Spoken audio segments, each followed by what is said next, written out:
Hey guys, Joel's coming at you with another quick reasoning session, and today I'm going to be sharing a verse that has carried me from my youth through thick and thin. Come now and let us reason together. Come now, we can talk it over. Now this is a very simple verse, but it's exhaustive, and it counters literally any challenge that could be coming at you, because the battle is not fought out there in the physical, it's ultimately fought in your own mind. And when your mind caves in and gives in to doubt and unbelief, that's when the enemy has an open door and then gets into your thoughts, and then from there, you don't even make the right decisions. We got to guard our mind, and we got to make sure that what we're thinking actually lines up with the vision that we know is coming from our hearts. So the verse is from the second epistle of Paul to Timotheus, and it's in the 7th verse of the 1st chapter. And it says, "For God has not given us a spirit of fear, but of power and of love and of a sound mind."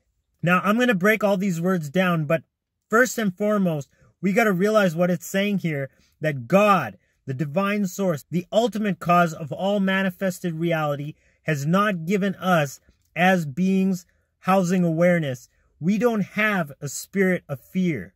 And that itself rules fear out. So anytime you might feel fearful or doubtful or worried or any of that, you know that that's not coming from a connection with Source. Source just cannot do that, will not do that. And if you're experiencing that, that's coming from an isolation or a separation from your own soul in connection with Source. But the spirits that Source has bestowed within us are first and foremost power. Now that Greek word is dunamis, and that literally means like force or energy. Anything that really just drives and changes things. It literally is the word from which we get our word dynamite from. But we don't just have that kind of spirit. We also have one of, it says in the English translations, love. But that word, if you watch some of my other videos, you might know what I say about agape.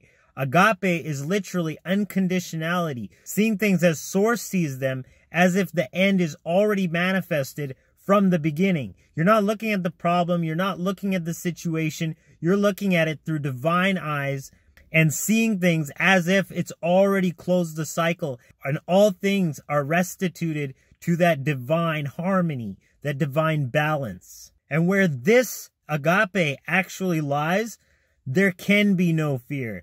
John even says straight up in his first epistle, there is no fear in love, but perfect love casts out fear, because fear has torment. He that fears is not made perfect in love.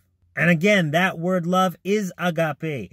It's not philos, which is like, brotherly love or just what you like in general. And it's not eros, that physical sexual attraction that we feel. Agape transcends all of the physical barriers and is literally the way Source is trying to connect with all of us on individual levels. That's agape. And then it goes on, and on top of all that, it says that we have a sound mind. Now it's interesting because both the word dunamis and agape appear in the New Testament like around 120 times, give or take. But this word that's translated sound mind, sophronismos, actually occurs only this one time in the whole text. And it's related to the Greek concept of temperance, just maintaining a balance and restraining yourself from, overindulging in things. But that temperance is where balance comes in. And from that balance, we can actually make good decisions that are rooted in a broader perspective. Again, we're talking about the perspective that Source sees things as if there's no problem. Even when a problem presents itself, Source just speaks the solution. And from there, the solution has to manifest. But in those of us that have actually received the essence of the divine logos, this Christ energy, look what Paul says to his message to the saints at Philippi. Let this mind be in you, which was also in Christ Jesus. Literally, you're supposed to have that exact same mind manifested as physical beings walking about in this physical time-space dimension. And that seems like a long shot. But he says elsewhere to the saints at Corinth, he says, For who has known the mind of the Lord that he may instruct him? But we have the mind of Christ. And that's what it's all about. When you receive this source energy, when you allow it to steer your life, it's literally able to take over any situation that might be troubling, and immediately, like, there's no fear. So once you're not panicking, once you're not in that state of mind, you can actually look back and make better decisions. And from there, better outcomes actually unfold. So tap in and ask Source to really guide you, because Source can see things that we can't even see, that are around the corner, from bird's eye view, literally from the apex of the universe.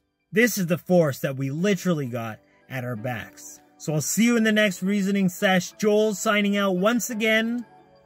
Agape, Salaam, Namaste, Shalom.